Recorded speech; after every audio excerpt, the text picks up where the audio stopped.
2026 నుండి 27 మధ్య సమయంలో ఆదాయం 2, వ్యయం 8, రాజపూజ్యం 1, అవమానం 2. అయితే ఈ సంవత్సరంలో పాజిటివ్ ఏంటంటేనండి, వీళ్ళకి ఏలినాటి శని కానీ, అష్టమ శని కానీ, అర్ధాష్టమ శని కానీ జరగట్లేదు. దుర్గాదేవి జ్యోతిషాలయం. మీరు ఎక్కడెక్కడో జ్యోతిష్యం చెప్పించుకుని నిరాశ చెంది ఉన్నారా? అయితే ఒక్కసారి ఈ గురువు గారికి ఫోన్ కాల్ చేసి చూడండి. ప్రేమ, పెళ్లి, ఉద్యోగం, రాజకీయం, విదేశీ ప్రయాణం, ధనం నిలకడగా లేకపోవటం, భార్యాభర్తల మధ్య గొడవలు, ఆస్తి తగాదాలు, అప్పుల బాధలు, ఎటువంటి సమస్యలకైనా రోజుల్లోనే పరిష్కారం చూపిస్తారు. ఏ సమయంలో జాగ్రత్తగా ఉండాలి అంటే 2026 జనవరి నుండి 2026 జూన్ 2వ తారీఖు వరకు రోగస్థానంలో గురువు ఉండటం వల్ల కొంచెం జాగ్రత్తగా ఉండాలి. కావున మొదటి 6 నెలల సమయంలో గురువు అనుకూలమైనటువంటి స్థానంలో ఉండకపోవటం వల్ల అనారోగ్యంతో కానీ, శత్రువుల వల్ల కానీ కాస్త ఒత్తిడి ఉంటుంది. అలాగే వృత్తి వ్యాపారాలు చేసేవారికి పోటీ కాస్త అధికం అవుతుందండి. మొదటి 6 నెలల సమయంలో మకర రాశి వారు ఖర్చుల విషయంలో జాగ్రత్తగా ఉండవలసినది. అయితే శని అనుకూలంగా ఉన్నాడు కాబట్టి, 3వ ఇంట్లో ఉన్నాడు కాబట్టి కష్టపడితే ఖచ్చితంగా విజయాన్ని సాధిస్తారు. అయితే మకర రాశి వారు గుర్తుంచుకోవాల్సింది, జూన్ 2వ తారీఖు వరకు అదృష్టాన్ని మాత్రం నమ్ముకోవద్దు. కష్టం మీదే మీ ఫలితాలు అనేవి ఆధారపడి ఉంటాయి. కుటుంబంలో చిన్న చిన్న సమస్యలు, అపార్థాలు రావచ్చు. ముఖ్యంగా ఆరోగ్యం పైన శ్రద్ధ పెట్టాలండి. దీర్ఘకాలిక అనారోగ్య సమస్యలతో బాధపడుతున్న వారు, అలాగే జీర్ణ సమస్యలతో ఎవరైతే బాధపడుతున్నారో వారు జూన్ 2వ తారీఖు వరకు జాగ్రత్త వహించాల్సిందే. అలాగే ఎవరైతే ఉద్యోగ ప్రయత్నాలలో లేదా పెళ్లి కాని వారు ఎవరైనా ఉండి వివాహ ప్రయత్నాలు చేస్తున్నట్లయితే వారికి అంత అనుకూలమైనటువంటి సమయం అయితే జూన్ 2వ తారీఖు ముందు అయితే కాదండి. జూన్ 2 నుండి అక్టోబర్ మాసం మధ్య కాలంలో గురువు సప్తమ స్థానంలోకి అడుగు పెడతాడు, కర్కాటక రాశిలోకి అడుగు పెడతాడు. దీనిని కలత్ర స్థానం అంటారు. అంటే మీ వివాహానికి సంబంధించినది, వివాహ ప్రయత్నాలకు సంబంధించినది, భాగస్వామ్యానికి సంబంధించినది. కావున ఈ మధ్య సమయం అనేది మకర రాశి వారికి అత్యంత అనుకూలమైనటువంటి కాలంగా, శుభప్రదమైనటువంటి సమయంగా చెప్పవచ్చు.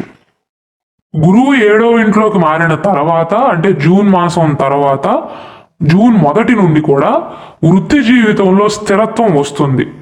ఒకవేళ వ్యాపారాన్ని మొదలు పెడదాము, కొత్త భాగస్వామ్యాలను ఏర్పరచుకుందాం అనేటువంటి ఆలోచనలతో ఉన్నట్లయితే ఈ సమయంలో మీ ఒప్పందాలు అనేవి విజయవంతమయ్యే అవకాశాలు ఉంటాయి. అలాగే రాహువు ధనస్థానంలో ఉంటాడు కాబట్టి ఊహించని ధనలాభాలు ఉన్నప్పటికీ కూడా మకర రాశి వారు మాట విషయంలో జాగ్రత్తలు తీసుకోవాలి. ఎందుకంటే 2వ స్థానం అనేది వాక్కుకు సంబంధించినది, మాటకు సంబంధించినది. కాబట్టి మీరు మాట్లాడే విధానం వల్లే కుటుంబంలో కానీ, వృత్తిలో కానీ పై అధికారులతో, పెద్దవారితో సమస్యలు ఏర్పడవచ్చు. వైవాహిక జీవితం అనేది జూన్ 2 నుండి అక్టోబర్ మాసం మధ్య కాలంలో సంతోషంగా ఉంటుందండి. వివాహం కాని వారికి కూడా వివాహ యోగ సమయంగా చెప్పవచ్చు. సమాజంలో గౌరవం అనేది పెరుగుతుంది, కొత్త ఆదాయ మార్గాలు తెరుచుకుంటాయి, భాగస్వామ్య వ్యాపారాలలో లాభాలు ఉంటాయి, ఆర్థికంగా మంచి స్థితి ఉంటుంది, ఆరోగ్యం మెరుగుపడుతుంది, ఉత్సాహంగా ఉండగలుగుతారు. కాబట్టి ఈ మకర రాశి వారికి అత్యంత అనుకూలమైనటువంటి సమయం ఈ పరాభవ నామ సంవత్సరంలో ఏది అంటే 2026 జూన్ నుండి అక్టోబర్ మాసం మధ్య కాలంలో. గురువు సప్తమ స్థానంలో, రాహువేమో 2వ స్థానంలో ధనస్థానంలో, శనేమో 3వ స్థానంలో, కేతువేమో అష్టమ స్థానంలో అంటే సింహరాశిలో ఉంటారు. శని బలం వల్ల సాధారణంగా కేతు 8వ ఇంట్లో ఉండటం వల్ల ఆరోగ్య సమస్యలు లేదా ప్రమాదాలు ఎదురవుతాయండి. కానీ ఇక్కడ శని కూడా అనుకూలిస్తున్నాడు, శని 3వ ఇంట్లో ఉన్నాడు కాబట్టి ఆరోగ్య సమస్యలు వచ్చినా చాలా త్వరగా కోలుకుంటారు. పని ఒత్తిడి ఉన్నా మానసికంగా బలంగా ఉంటారు. అంటే ఫిజికల్గా మీరు అనారోగ్య సమస్యల వల్ల కానీ, ఒత్తిడి వల్ల కానీ ఎంత స్ట్రెయిన్ అయినా, ఎంత అలసటతో ఉన్నా మానసికంగా మాత్రం ఉత్సాహంగా బలంగానే ఉంటారు. వివాహ యోగం అయితే మకర రాశిలో జన్మించిన అవివాహితులకు ఖచ్చితంగా జూన్ మాసం తర్వాత ఉందండి. అయితే మీ వ్యక్తిగత జాతకంలో ఎటువంటి దోషం లేకపోతేనే. ఒకవేళ వివాహమైనటువంటి జంటల మధ్య ఏమైనా అపార్థాలు ఉన్నా ఈ సంవత్సరంలోని ద్వితీయార్థంలో సామరస్యం సంతోషాన్ని ఇస్తుంది. కాబట్టి తొలి భాగంలో అంటే జూన్ మాసం వరకు మకర రాశి వారి పైన ఖచ్చితంగా ఒత్తిడి అనేది ఉంటుంది. జూన్ దాటిన తర్వాత 2వ తారీఖు తర్వాత ఒత్తిడి తగ్గుతుంది, అనుకూలమైనటువంటి ఫలితాలు అనేవి ఏర్పడతాయి. కాబట్టి ఈ సంవత్సరం స్టార్టింగ్లో ఫలితాలు చూసుకుని సంవత్సరం అంతా ఇంతే ఉంటుంది అనుకోవద్దండి. కాకపోతే స్టార్టింగ్లో మాత్రం 6 మాసాలలో ఈ ఫలితాలు అనేవి నేను ఇప్పుడే అప్లోడ్ చేస్తున్నాను కాబట్టి జనవరి నుండి చెప్తున్నానండి. జనవరి నుండి జూన్ మాసం వరకు మధ్య కాలంలో మాత్రం రిస్క్ తీసుకోవద్దు. ఆర్థిక పరంగా అయినా ఏ విషయంలోనైనా రిస్క్ తీసుకోవద్దండి. మీరు రిస్క్ తీసుకున్నారా, నా అదృష్టం నాకు కలిసి వస్తుంది అని ఆలోచిస్తే మాత్రం, అదృష్టం మీద నమ్మకం పెట్టుకుంటే మాత్రం ఖచ్చితంగా ఆదాయం కంటే వ్యయమే ఎక్కువగా ఉంటుంది ఆ సమయంలో. ఒకవేళ మీరు ఆర్థిక ఒప్పందాలు ఏమైనా చేసుకోవాల్సి ఉన్నట్లయితే జూన్ తర్వాత చూసుకోండి. కేతు 8వ ఇంట్లో ఉన్నాడు కాబట్టి ఆరోగ్యపరంగా పెద్ద పెద్ద ఇబ్బందులు రాకపోయినప్పటికీ కూడా ప్రమాదాలు జరిగే అవకాశాలు ఉంటాయండి. వాహన ప్రమాదాలు కానీ, శారీరక గాయాలు అవటం కానీ ఇలాంటివి జరిగే అవకాశాలు ఉంటాయి. కాబట్టి ఆరోగ్యపరంగా జాగ్రత్తలు తీసుకోండి.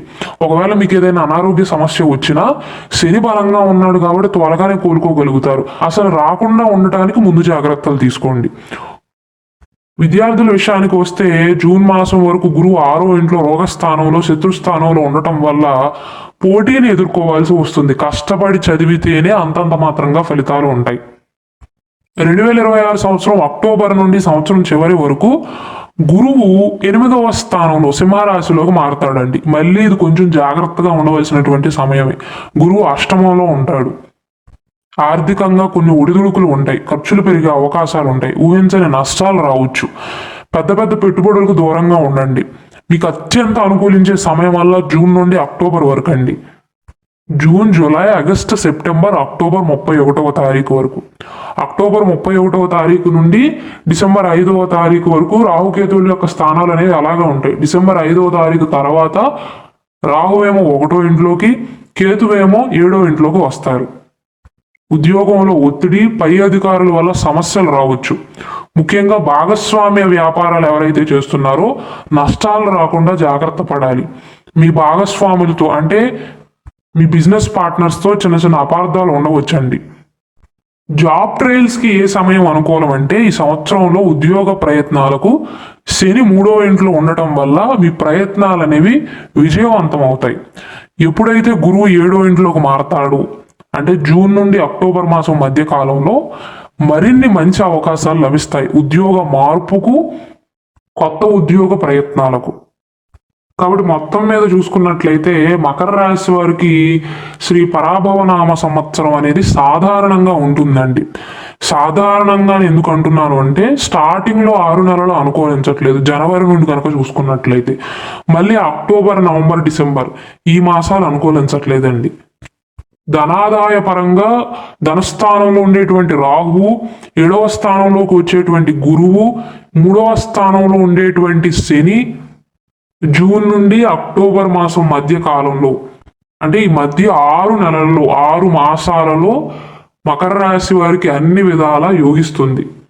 మిగిలిన సమయం ఏదైతే ఉందో ఈ సంవత్సరంలో అది ఈ సమయానికి కాస్త ఆపోజిట్గా ఉంటుందండి. అంటే మీ కష్టానికి తగినటువంటి ప్రతిఫలాన్ని 3వ ఇంట్లో ఉండేటువంటి శని అందిస్తాడు. కానీ అష్టమ స్థానంలో ఉండేటువంటి కేతువు శారీరక గాయాల వల్ల ఇబ్బంది పెట్టడం కానీ, అనారోగ్య సమస్యల వల్ల ఇబ్బంది పెట్టడం కానీ, లేదా యాక్సిడెంట్లు ఇలాంటివి జరిగే అవకాశాలు ఉన్నాయి. కాబట్టి జాగ్రత్తలు తీసుకోవాలి. అలాగే పెద్ద పెద్ద పెట్టుబడులు అయితే దయచేసి జూన్ మాసం ముందైతే పెట్టవద్దండి. పరిహారాల విషయానికి వస్తే గురువారం నాడు మెయిన్గా జూన్ వరకు అక్టోబర్ తర్వాత మీకు మెయిన్గా అనుకూలించినది గురువు కాబట్టి గురువారం నాడు పసుపు రంగు వస్త్రాలను ధరించి దత్తాత్రేయ స్వామి వారికి ఆరాధన చెయ్యండి. వీలైనట్లయితే సోమవారం నాడు శివాలయాన్ని సందర్శించి స్వామివారికి అభిషేకాన్ని చేయించండి.